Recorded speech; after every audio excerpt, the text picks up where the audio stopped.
দিনাজপুর উত্তরবঙ্গের ঐতিহ্যবাহী এক জনপদের নাম। রসালো লিচুর সুনাম যেমন আছে, তেমন আছে কান্তজিউ মন্দিরের মতো প্রত্নতাত্ত্বিক ব্যাপারও।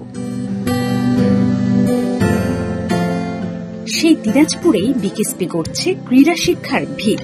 3 ডিসিপ্লিনে চলছে কার্যক্রম। ঢাকার বাইরে দিনাজপুরেই প্রথম খোলা হয়েছিল বিকেএসপির উপশাখা।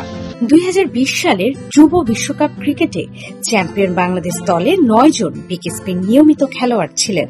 তাদের বিকেএসপি জীবনের সিংহভাগ সময় অতিবাহিত হয়েছে দিনাজপুর বিকেএসপিতে। দিনাজপুরে কেমন চলছে বিকেএসপির কার্যক্রম, কেমন সেখানকার ক্রীড়া সংস্কৃতি, বিকেএসপির এই তুলনামূলক প্রবীণ শাখা আপন লক্ষ্যে আগাচ্ছে কি ঠিকঠাক? ঢাকা কেন্দ্রে নেই ওরকম ভাবে, একই রকম ভাবে আমাদের কার্যক্রম ওখানে চলছে। দৈনিক যে কার্যক্রমগুলো চলছে ঠিক একইভাবে আমাদের ওখানে ফলো করা হয়, এটা কোনো ব্যত্যয় নেই। তবে ক্লাস 4 থেকে ক্লাস 10 পর্যন্ত ওখানে রয়েছে, অর্থাৎ এসএসসি পরীক্ষা দেওয়ার পরে ওই প্রশিক্ষণার্থী যারা রয়েছে তারা তাদের মেরিট অনুযায়ী ঢাকায় চলে আসে। ঢাকা কেন্দ্রে তার 11-12 এখানে পড়তে হয়, যেহেতু আমাদের ওই সুবিধাটা ওখানে নেই।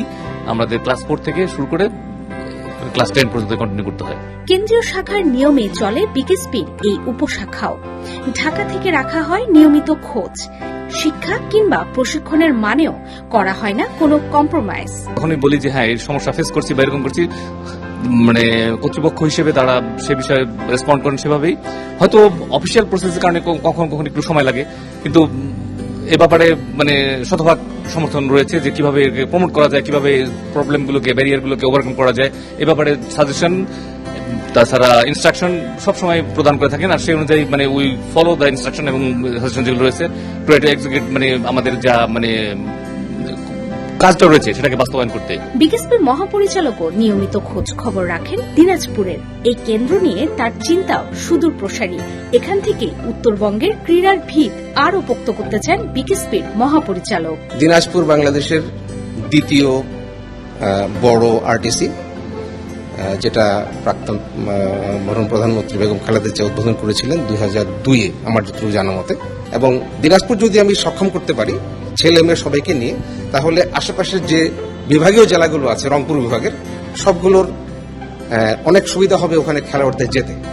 স্পেশালি সুইমিং, তারপরে আপনার ফুটবল, এই ডিসিপ্লিনের ঢাকার থেকে প্রেশার কমে গেলে নতুন কুড়ি থেকে আমরা নতুন ট্যালেন্টদেরকে পাবো, তখন ঢাকায় আমি স্পেস দিতে পারবো।